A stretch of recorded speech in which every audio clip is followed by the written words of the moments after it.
All right, Rabbi, say good morning. A lot to do today, Baruch Hashem. So we're picking up, today's daf is daf ches. We are picking up, Baruch Hashem, the bottom of daf zayin. Im amra tmeya ani.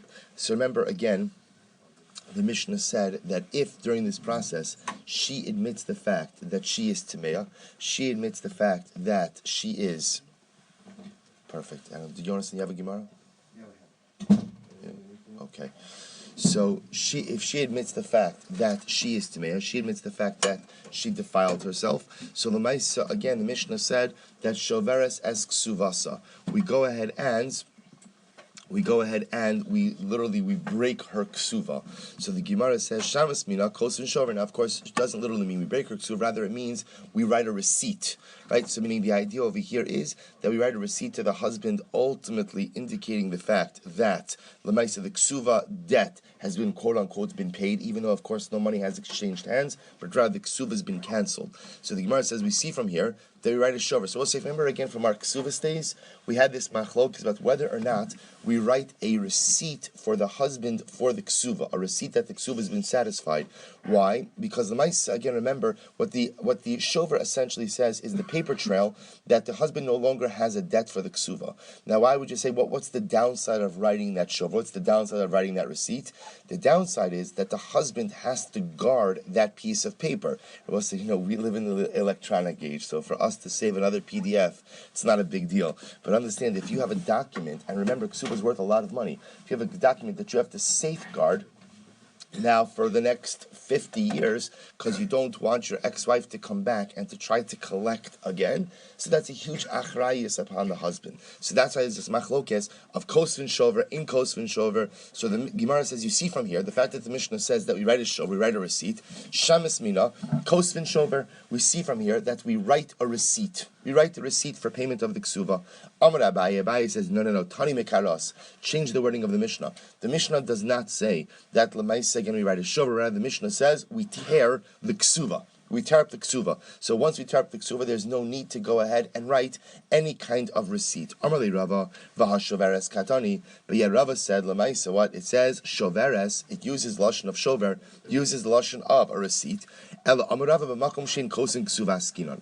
well, says, going back to our ksuba, there's another issue, which is that we saw that, again, different communities had different customs. And in some communities, again, they would not write a ksuva at all, relying on the fact that lemaisa, again, there was just a standard amount that was collected. So in a situation, so again, what the Gemara is saying is the following.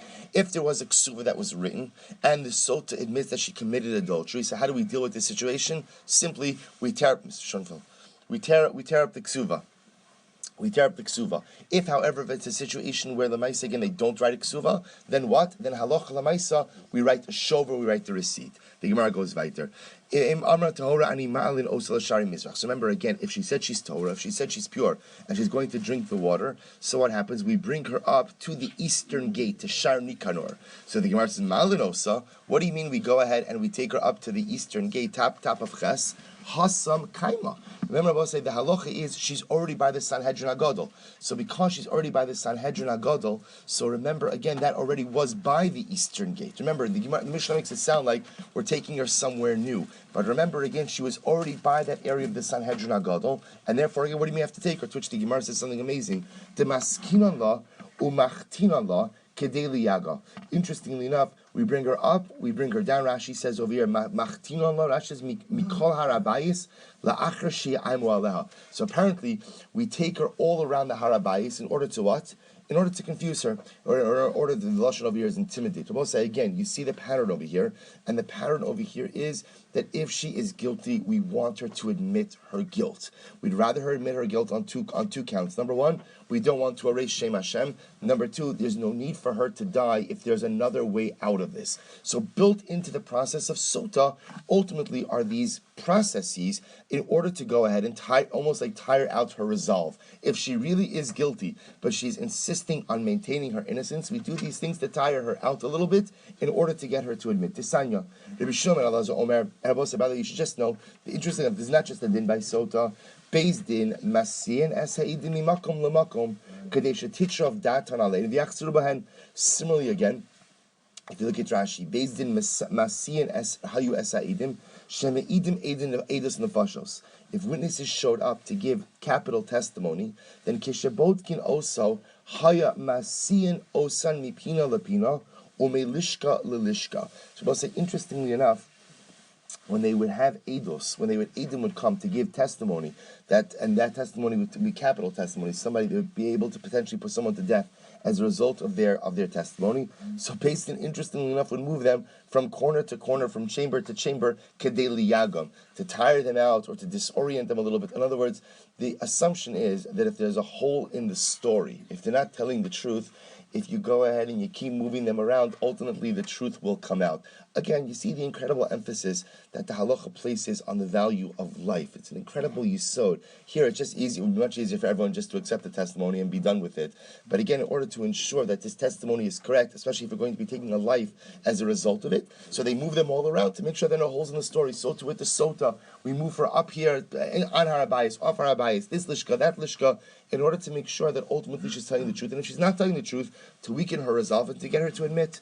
Shesham Mashkenas HaSotos. Remember, we move her to Shar Nikanor, which is the gate where they give the sotos to drink, as well as the yoldos, the women who give birth and come to be purified, come to that gate as well. And the mitzoran, the people of Mitzaras, Bishlam sotos tichsiv v'ha'emeda kohen ha'se'ish lifnei Hashem.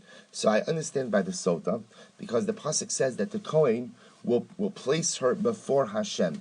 If you take a look at Rashi, Rashi is lifnei Hashem, v'hu ha'pesach shebo derech kinisa v'yitzia. So we'll say we'll see this in a later Gemara. But Shar Nikanor was the major entrance into the courtyard of the Beis Hamikdash. So therefore, if I see in the pasuk that the pasuk says that we're going to bring her lifnei Hashem, so we'll say, remember, here's you have to understand something. So the Beis Hamikdash, remember, had three major areas. There was the Azara, the courtyard. There was the Kodesh, which was the entranceway of the Beis Hamikdash. And again, in that, like the I should say actually there's four parts really. There's the Azara. Then when you go in through, remember this from our Yuma days. Remember again, you go into the Azara. After the courtyard, you walk up a series of stairs. There's a platform. That platform is called the Duchan. That's where the Levim would stand for Shira. Then you'd go down a set of stairs. Then you'd be in another smaller courtyard. That smaller courtyard is where the Mizbeach HaChitzon, the outer altar for animal sacrifices, that was there. If you went around that altar, you came into the Ulam, the antechamber of the Beis HaMikdash. In that antechamber, there was nothing there. It was just it was a hallway. It was an entranceway. You went a little bit further in. You were in the Kodesh. In the Kodesh, you would find the Mizbeach HaKitoros, the golden altar, the menorah, and the shulchan. And then if you kept going, you would hit a curtain. That curtain demarcated between the Kodesh and the Kodesh HaKadashim. Now remember, if you were stam a Jew, if you were just a regular person, no one ever went past the stairs of the Azar. You were allowed in the courtyard, but you stopped at the stairs. Levium went up the stairs onto the platform.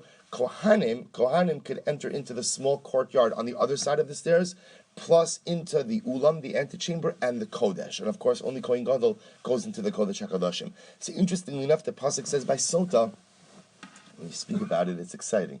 Right? You speak about it, Halavai, Kara will be able to see this with their own eyes. So the idea of here is the Torah says that the Kohen brings the Isha Lifnei Hashem, before God. So what does before God mean? So before God, the Gemara understands means by the entranceway into the Azara.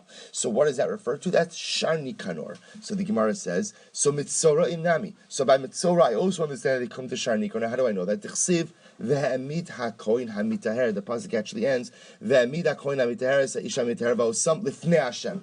By Mitzora, it also says lifnei Hashem. Therefore, I understand that the Mitzora, when he comes for his purification process, also comes to Nikanor gate. We'll discuss, by the way, I know it sounds like a strange name for a gate. We'll discuss where Nikanor gate got its name from.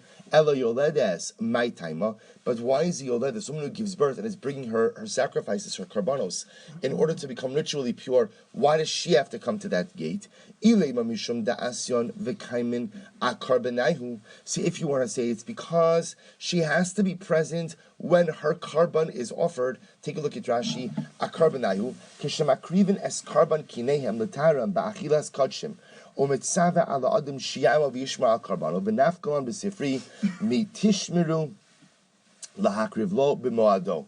Umishi yuchal likanis ba'azar nichnas The elu shelo hayu cholos mipnei shayu mechusaros kapara umdos bechalal sharni kanar shonas kaddish. So we'll say, if you want to tell me the reason why a pregnant woman is there, excuse me, not a pregnant woman, a woman who gave birth is by sharni kanar, is because when it comes to karbanos, there's a concept that the owner should be present when the karban is offered. But here's the interesting issue, which is the woman can't enter into the azara. Why can't she enter into the azara? Because her purity is not complete. She's what's called mechusar kapara, meaning she's gone to the mikvah, she's waited a requisite amount of days, but her karban hasn't been offered. So you have a little bit of an interesting catch-22. On one hand, we want her to be present for the offering of her karban, but she can't come into the Beis Hamikdash. But amazingly enough, there's a way to go ahead and satisfy both criteria. How? Sharni Kanor. Because the beauty of Sharni Kanor was, it's an entranceway to the Beis Hamikdash, but that entranceway is not sanctified. So even if you were Tameh, you could stand in Sharni Kanor. So that would satisfy the criteria for being present by your karban, but at the same time, again, we're not, but does not, God forbid, create a violation of entering into the temple compound while ritually impure. So correct. Same thing by Mitzorah, correct. Ela imkein, Ela imkein omidag above. Ihachi zavin v'zavos nami. Well, one second. If that's the case, then this is not a unique halacha by a woman who has given birth, right? Again, this is by everyone, right? This is by anyone who is tameh and needs to offer up a karban. So the halacha is you're supposed to be present when your karban is offered. So if that's the case, if a person is a zav or a zava, someone who experiences these different types of emissions, they also have to go ahead. They also have to be present, so they should also be standing in Sharni Kanor, to which the Gemara says, Einochinami. You're absolutely right. Meaning that Zav, Zava, Yoledes, all same category. The Tana Chada Minayhu Nakat. The Tana is just giving one example of the categories. So you're right. When the Tana says Yoledes, woman who gives birth, includes all of these other categories. So this is just actually very interesting. So you had this place in the Beis Hamikdash, Sharni Kanor, where you would have this gathering of people who were Tamein, therefore they could not enter into the temple courtyard itself, but were present in the temple to satisfy the criteria of proximity when offering up their sacrificial obligations. Very interesting. Tana Rabbanan. So let's say now the Gemara quotes the Braisa. Ein mashkin shtei sotos ka'achos k'dei shelo lo yehi liba gas bechaverta. Also very interesting. You can't give two sotos. If you have two women, both suspected of adultery, and you want them to undergo the sotah process, you cannot give two women to drink the sotah at once. Why? Literally, in order that one should not be emboldened by the other. Now, what does that mean? Take a look at Rashi. Shelo yeheli bagas bechaverta shema ha'achas omedes al borya. Because let's say one of the women there is professing her innocence and she's not moving. She say, "I'm innocent. I'm drinking the waters." Ve'ina moda lamar tmeani vechaverta shi tmea roa as zu shemot she'ina moda v'soveles as boshta v'liba miskabra la lasos kimozu ve'ina moda. What are we concerned about? If you have two women and one of them is professing, let's say one of them really is innocent. So again, remember, say the halacha. If a woman's innocent, we're going to say she's going to drink. She's going to drink. If a woman's innocent, it's in her best interest to drink, obviously, because if she doesn't drink, the only alternative to not drinking is saying that you're tamea. So she's going to drink. So let's say you have the two women there, and one of them is mamish guilty. She committed adultery, but the other one there is innocent. So the one who committed adultery is going to be reticent to confess her guilt if the lady standing right next to her is professing her innocence. And again, a nebach, what's going to happen? The one who's guilty is going to die because of an inability to go and admit her guilt, because of a false resolve that was built up by the woman next to her. Rabbi Yehuda says, Lo min Hashem uzeh. Rabbi Yehuda says, I agree that you can't give two sotos to drink at once, but I disagree as to the reasoning. It has nothing to do with what you just said. Rather, it's a pasuk. What does the pasuk say? Ela amakra osa levada. The pasuk says that the Kohen will go ahead and v'ishpia osa Kohen, when talking about the sotah process, the Kohen will go ahead and do for her, literally administer the oath, give her to drink, and the Gemara dashes osa by herself, levada. No other woman could be present, or no other sotah could be undergoing this process when this woman is undergoing her process. They use the same water? I'm sorry? And they use No. Meaning, you mean one after the other? No. New parchment. We'll talk about that case. The Tanakama haksiv osa. So what does the Tanakama do with the fact that the pasuk says osa? Why does he learn it out from osa? To which the Gemara says, Tanakama Rabbi Shimoni. The Tanakama is Rabbi Shimon. The Darish time Dikra. Rabbi Shimon about say darshans the reasoning behind different psukim. Umatam ka'amar. Matam o salavada. So he's shivin dashin again. So in other words, it turns out that they're all saying the same thing. Why is it that lemaisa again? Why is it that the pasuk says o salavada? Why could we only go ahead and give one sota to drink at a time? The Gemara says, Kedei shelo yehe liba gas bechaverta, in order that she not be inappropriately emboldened by the innocence of her fellow sota. So the Gemara says, "My benayus." What's the practical difference between these two opinions? And I was both say that one is saying it's a pasuk, and one is saying that it's psychology, right? So the pasuk is osa levada, only one sota at a time. The psychology is if we have two women, one of them professing her innocence, the one who's guilty will be reticent to confess her guilt. So what's the nafkamina? Ike benayu roseses. The nafkamina will be Rabbi a woman literally roseses means she's shaking. She's shaking. In other words, that lamaisa, she is exceptionally fearful from the waters. So if already we already see that she's shaking because of the fear of the waters. For a woman like that, we're not concerned that she's going to be emboldened by the insistence on the innocence of her fellow sota. It's clear that she's so shaken by this experience already that if she's guilty, she's going to admit her guilt. So if you hold that it's a din in psychology, so if we see that the woman is shaking in her boots quite literally, so the mice again we can still give her to drink. If however you say it's exeris hakasov of osad levada, then it doesn't matter if she's scared or if she's emboldened. Either way, we can't give two sotos to drink at once. To which the Gemara says, one second. But I still disagree with this premise, says the Gemara. You can't give two sotos to drink no matter what for a different reason. Vaha ein osin mitzvos, chavilos. So says the Gemara both sides, there's a different reason why you can't go ahead and give two sotos to drink at once. And it has nothing to do with exeris hakasov, and it has nothing to do ultimately again with psychology, but rather you can't do mitzvos in bundles. You can't do mitzvos in bundles. Disnan. Now we'll say, now what does that mean? Take a look at Rashi. Chavilos, shenira kimi shahayu alav lamasui. We'll say if you do mitzvos in bundles, it looks like what? It looks like mitzvos are a burden to you, and you're just looking to unload the mitzvos off you. For example, this nan, ein mashkin shtei sotos ka'achos. You can't go ahead and give two sotos to drink at once. Ve'in mitarin shnei mitzoron ka'achos. You can't be mitar. You can't purify two mitzora, two mitzora and two biwotzaras at once. Ve'in rotzin shnei avodim ka'achos. And you can't pierce the ears of two avodim at once. So let's imagine you line them both up at the. Come on, guys, I've got places to be. Right, let's line them up at the doorway, pierce them both. You can't do these things. Why? They in orphan shteagalas kachas. Both say if you have to do two egla arufas, you can't break the necks of both calves at once. Why? Lefi she'in osin mitzvos chavilos. Because you can't do mitzvos in bundles. Because it looks like again the mitzvos are a burden onto you, and you're just trying to get rid of them. To which the Gemara says, Amar Abaye.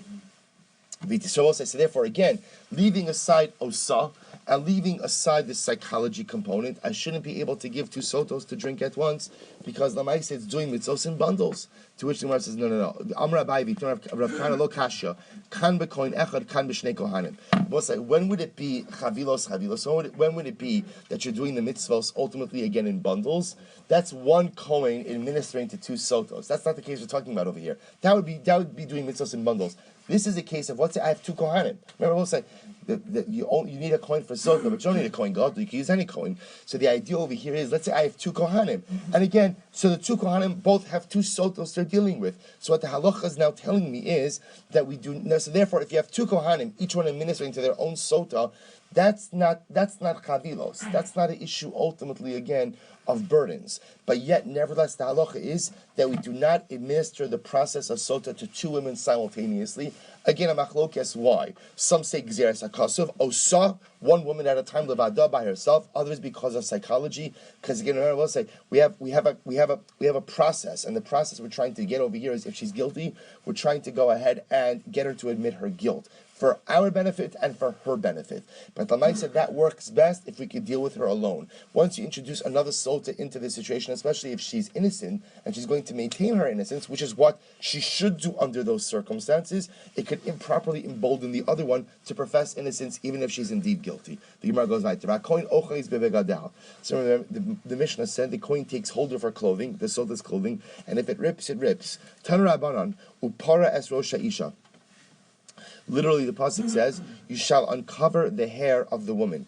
Ainli ella rosha, and we know that we uncover her hair. Gufa minai, how do we know that we uncover her body as well? Talmud lomar ha'isha. The pasuk says the woman. If that's the case, why does the pasuk say ultimately again that we uncover her hair? We learn from here that the kohen unbraids her hair. But so just so you should know, we'll get into this more later on, but fascinatingly enough, virtually the only makar in the Torah for the concept of a married woman covering her hair comes from this Gemara, comes from this pasuk. The notion that ultimately, again, by the Sotah, part of the process is the uncovering of her hair, creates for us the understanding that halacha l'maisa, there is this concept, this halacha of a married woman covering her. So we'll get into that more. We actually remember again, we saw this in Ksuvas. This was the big discussion we saw in Ksuvas about Das Moshe, Das Yisrael, but I'm just pointing out that this is where this concept ultimately emanates from. So the Gemara goes weiter. Remember again, Rabbi Yehuda says that if she was beautiful, remember, according to Tanakama, so part of the process is the kohen takes her by the clothing, and if the clothing rips, it rips. Rabbi Yehuda says if she's beautiful, we don't want her clothing to rip, because again, then it could create impure thoughts. To which the Gemara says, Lememra, Rabbi Yehuda chayish leherhura, v'Rabbanan lo chayishi. Is that to say that Rabbi Yehuda is choshesh for impure thoughts, that the men around the world have impure thoughts, but yet, Rabbi Yehuda is choshesh and the Rabbanan are not, because remember the Rabbanan didn't seem to matter to them whether or not she's beautiful. But we have learned the opposite. Disanya ha'ish mechasin oso perek echad milafanav. Va'isha shnei prakim echad milafanav va'echad milachara. Well, this is talking about the following situation. If a person is going to be executed, and they're going to be killed. So the Brisa says that we go ahead and we take the clothing off a person who is going to be killed. But for a man, we give him a piece of material to cover the makomila, to cover his erva, and for a woman, we give her 2 pieces of material to cover her front and to cover her back.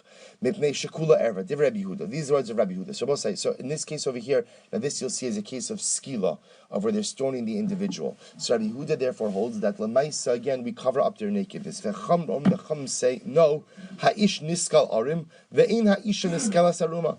Chum on the other hand say, a man is stoned naked, he gets stoned without clothing, but a woman remains clothed. So both say, so what do you see over here? You see just the opposite. In our Mishnah, it sounds like it's the Rabbanon who don't seem to be concerned if parts of her body are exposed. They're not choshesh, but yet again, by the stoning case, they're the ones who say the woman should remain clothed. Rabbi Yehuda in our Mishnah who said that if she's beautiful, her clothing should not be removed in any way. And yet over here, by the case of skila, she is for the most part unclothed. She just is covering her front and her back. To which the Gemara says, Amarava hainu taima hacha taima mai shemateitze mi bezdin zakos v'yisgaru ba pirchei kuhuna. So we'll say, so Rabbi says something very interesting. What Rabbi Huda is concerned about is the following.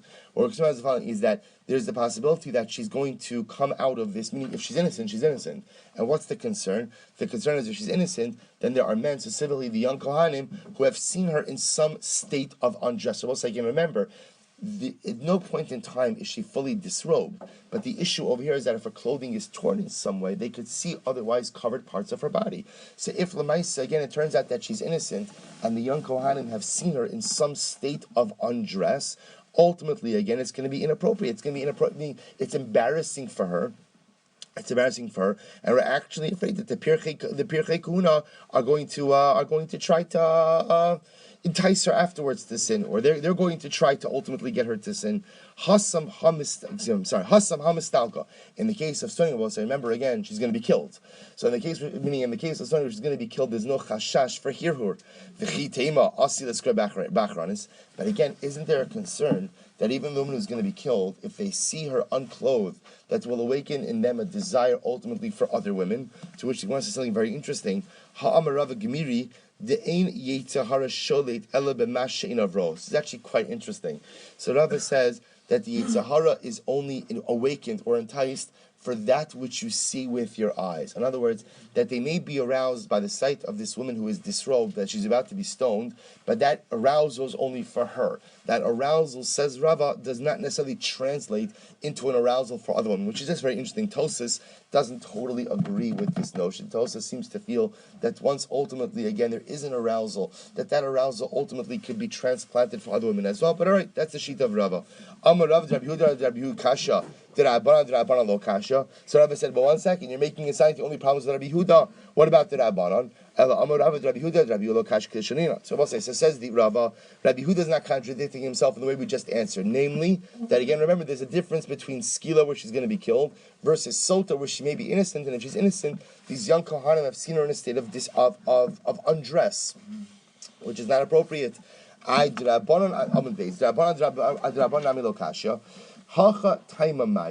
say over here by Sotah, what's the reason why we're not concerned if she's in some state of undress?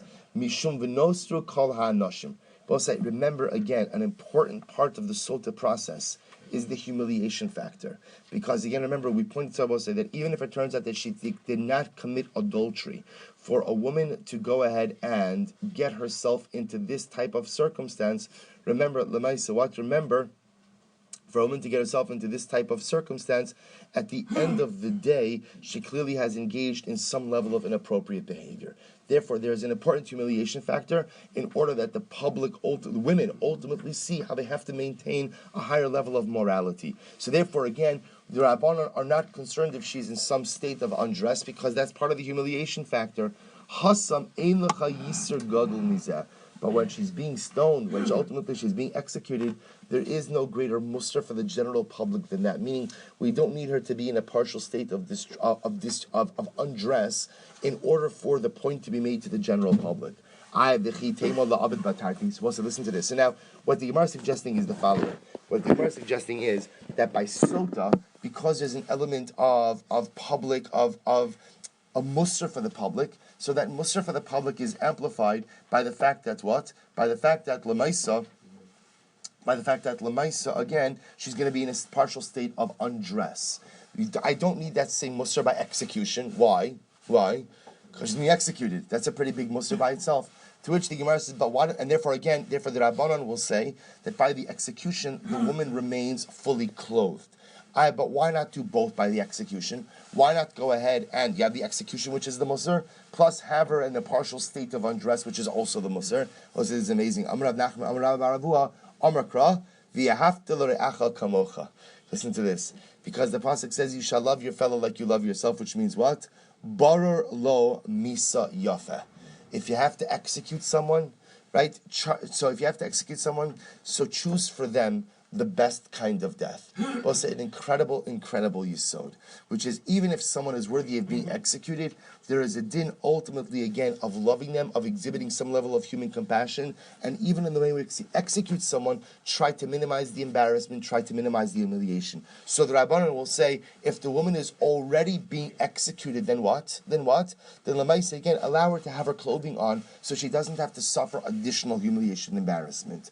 Lema Rav Nachman Tanohi. So we'll say perhaps Rav Nachman's statement of V'yahavta l're'acha kamocha, choose the best death for your fellow, is a subject of machlokes, to which the Gemara says, lo, d'chuli alma is with Rav Nachman. Really, everyone agrees with Rav Nachman's statement. V'hacha b'haka miflagi. And what are they arguing about? Arguing the following situation. Mar savar bizyone adif. One holds bizyone adif le tfei mitzara dugufei. Umar savar tsara dugufei adif le tfei mi bizyone. Both says an amazing idea.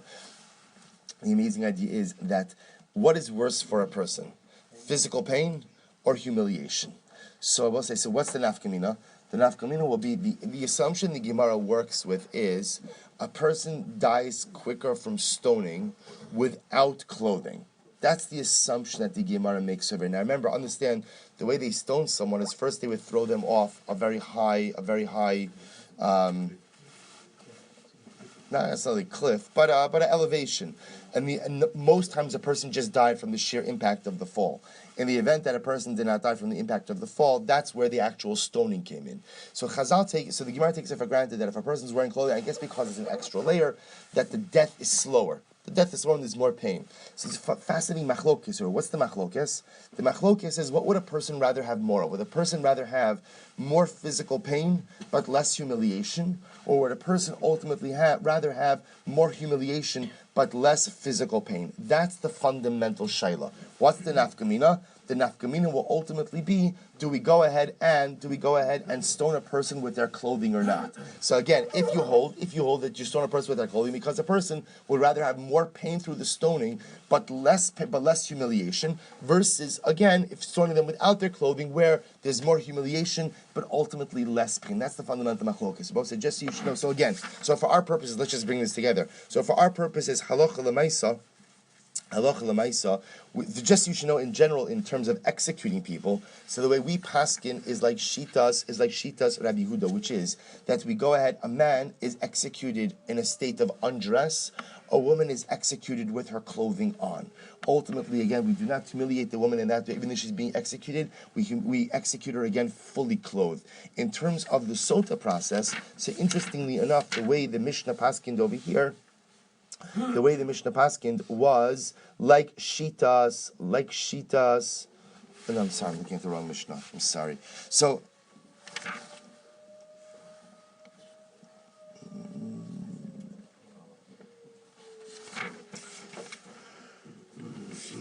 where was the Mishnah? Right, Zion. Right, was it Vav Amud Aleph? Right, here's the Mishnah.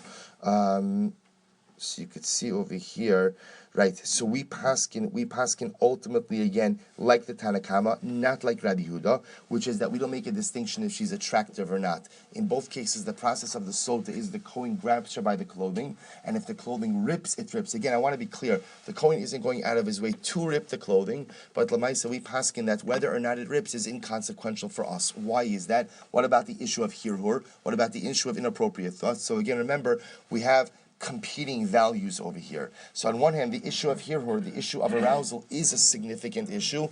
On the other hand, we need the Sotah process to be one which is dramatic and humiliating in nature, in order to go ahead and create a public message of the need to maintain proper moral codes. Okay, so that's how we paskin in both of those situations. So the Gemara goes weiter.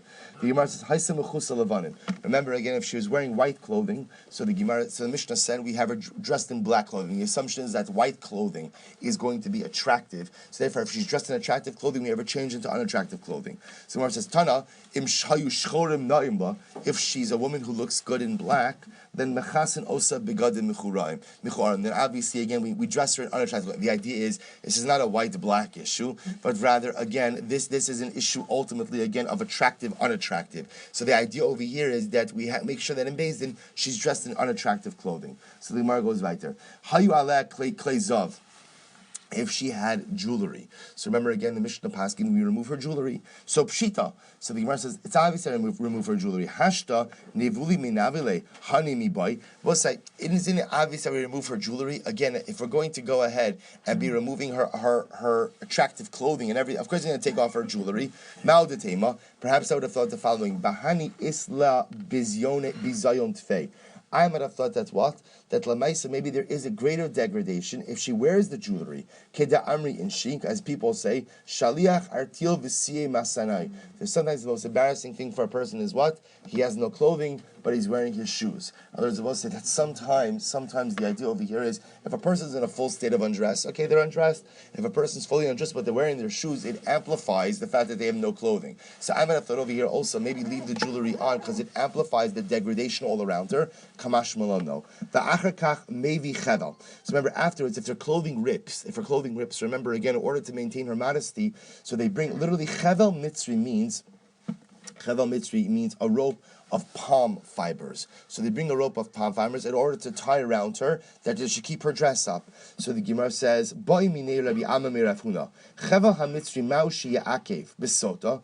So the question is, when the Mishnah says we bring her this rope of palm fibers, is that dafka a chevel mitzri? Does it have to be that? Does it have to be that? Mishum shelo yishmetu begadam me'alahu o betziltzil kata namisagi o dilma mishum da amar mar. I'm sorry. So we'll say, so what's the purpose of this this rope? If the purpose of the rope is to keep her dress up, that her dress shouldn't fall down, so it doesn't have to be a rope of palm fibers. Tziltzul katan literally means a small belt. In other words, the idea of it is, I don't care what the rope or the belt is made of, but what's the idea?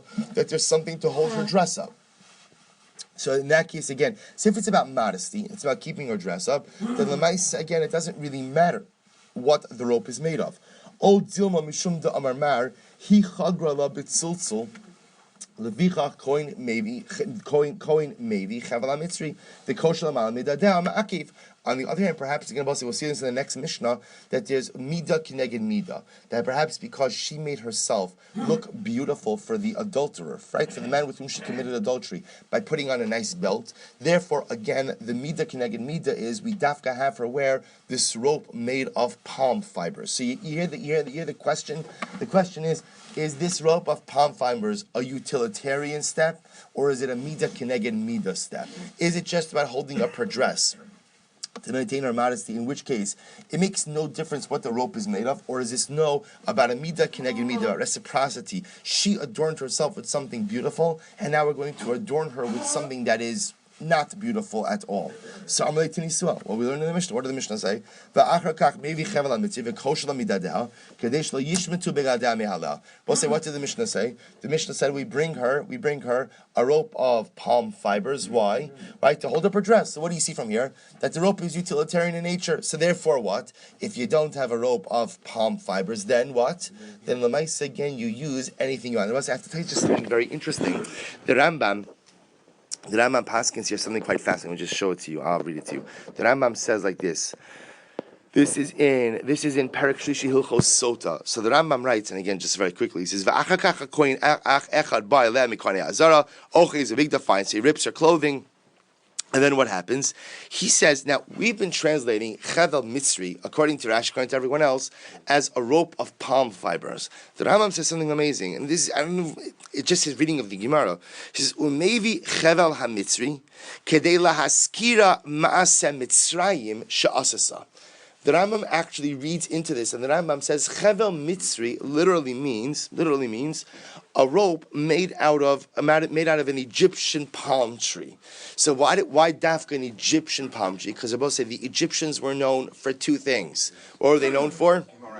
They were known for their anger, and they were known for their immorality. And I will say, just so you should know, we saw this already in the Mesilas Yesharim, those two midos go hand in hand. Because when a person is a balkas, a person is an angry individual, they're a balgaiva. Kas and Gaiva, it's like a three-sided coin, if there's such a thing.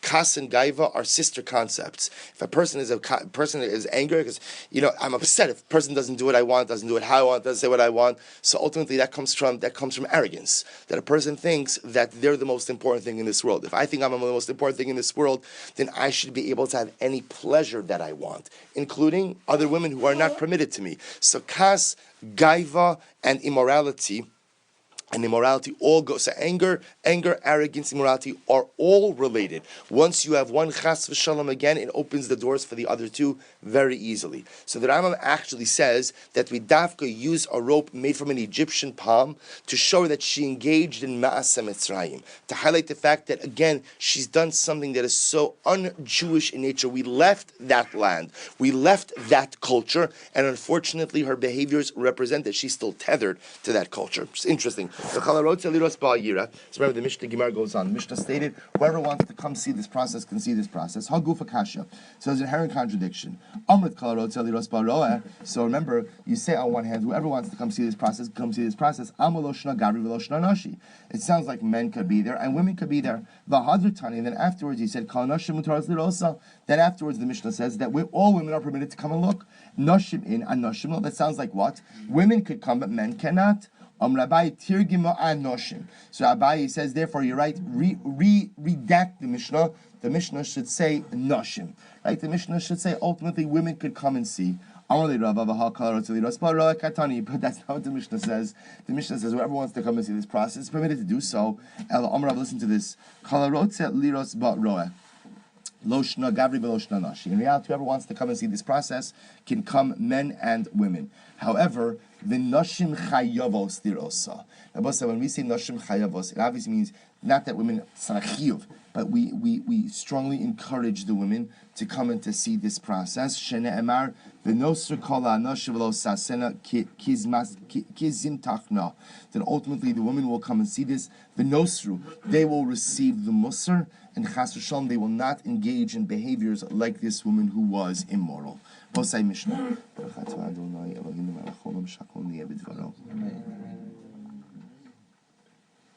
Says the Mishnah.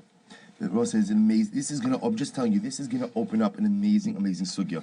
So you have to give chizuk. This is Yonasan Kaplan's first day in the daf. He's sitting in the back there. So you have to. Michael Retches also. Michael Retches. Right. So again, I'll say. So you have to be mechazik then, because this is not. All of you and the rest. Your seasoned daf Yomi warriors already. Just make sure to give them a little bit of chizuk on the way out. To come back, because mamish, like you struck gold. You mamish struck gold. And look, they're already having conversations amongst themselves, already at home in the shir. Baruch Hashem. All right, so take a look at the Mishnah. So we'll say an incredible Mishnah that begins a fascinating discussion. The midah in which a person conducts themselves, that's how we were going to see a society, and we as the Ribono Shalom. The Mishnah is creating a life construct that essentially the way you conduct yourself is the way that others, the Ribono Shalom, and the world will conduct itself with you. Now that's a general statement. Now first we're going to look at this in the realm of Sotah. He kashtas atzma la'avera. She literally beautified herself to commit an aver, to commit adultery. Hamakom navla. So HaKadosh Baruch Hu made her look repulsive. The idea is she made her look herself so beautiful for the act of adultery. So the way we deal with her ultimately is we strip away all of those levels of external beauty. He gilsas atzmo la'avera. She uncovered her body for the sake of committing an avera. Hamakom gila aleha gila aleha. The Ribono Shalom also revealed her avera, meaning we'll see that what that is going to also mean is not only that she uncovered her body and therefore uncovering her as well, but she revealed herself in private. Ultimately, again, her sin is going to be revealed in public. Allah again, in the act of adultery, it is the thigh that is the first part of the body that receives benefit from the avera. So and then afterwards her stomach. The assumption is that the adulterer, is laying on top of her. So first, again, the first point of contact is the thigh and then the stomach. Therefore, again, we're going to see in the punishment of the Sotah, it is the thigh that is affected first, and then afterwards the stomach. But the rest of the body does not escape punishment as well. But let's just begin the Gemara. Amar Rav Yosef, Afa gav demida betela b'mida lo bata. But this is amazing. Even though b'mida betela, look at Rashi. Afa gav demida atzma betela shepaskar b'misas beis. Even though the 4 capital punishments that a beis normally administer, those 4 punishments, we'll discuss them in just a moment, are no longer in effect. Obviously, again, you need a Sanhedrin Agol, you need a high court in order to be able to administer death penalties. But nevertheless, b'mida lo batla. This is amazing. That look at Rashi. B'mida lo batla shemodidin lahem la'ovri avera b'mida shemischayvim ba'omeisa v'dumas osamisa. Even though a court can no longer administer the 4 capital punishments, but HaKadosh Baruch Hu has a way of administering those capital punishments to people who deserve them. How so? The Amar Rav Yosef Yom Shachar Beis Hamikdash Af Al Pi Shabbat LaSanhedrin Arba Misos Lo Batlu. So again, because Reb Chia said from the day the Beis Hamikdash was destroyed, even though the 4 types of death even though no court can administer any kind of capital punishment, but again, Arba misas lo batlu. But yet, the 4 types of capital punishment are not batlu. So Gemara says, what are you talking about? V'habatlu. You just contradicted yourself. You see, when the Beis Hamikdash was destroyed, and there's no longer a Sanhedrin Gadol, we can no longer administer death penalties, but you're saying, but the death penalties are still in effect. Ella din arba misas lo batlu. Rather, what the Gemara says is like this. You're right, there is no human court these days, without the Beis Hamikdash, that could administer any kind of capital punishment, but HaKadosh Baruch Hu has a way of bringing about those capital punishments for those who deserve it. Rabosai, we will stop over here. I'm going to leave you on a little bit of a cliffhanger. Again, Emirat Hashem, we're going to start, I think, as you see, these dapim are a little bit longer. So we're going to start Emirat Hashem. Oh, very. Wow. Wow. Okay. Okay. We're gonna do this. So we're gonna start. We'll start a couple of minutes before 6 in Mirat Hashem tomorrow. Again, Mitzvah Hashem at 5:45. Shir will start a few minutes to 6, and Mirat Hashem will be able to complete it. Shkaya.